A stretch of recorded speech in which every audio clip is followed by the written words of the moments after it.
How to enable earthquake alert on your Android device. Hi everyone, I'm here to assist you today without any delay. Let's jump right in.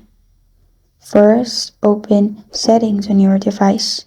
Here, click on the magnifying glass-like icon at the top right corner of your screen, which is the search button.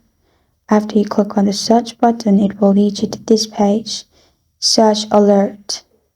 After you've searched alert, here you'll find earthquake alerts. Click on earthquake alerts. After you've clicked on earthquake alerts, it will lead you to this page. Here you'll find earthquake alert. Simply turn it on. Make sure the circle is on the right side. After you do that, when an earthquake is detected, you will be alerted. And this is how to enable earthquake alert on your Android device. Thank you for joining me today. If this video helps you out, please leave a like and subscribe for more. Got a question or want to suggest a topic? Comment below. Thank you for watching.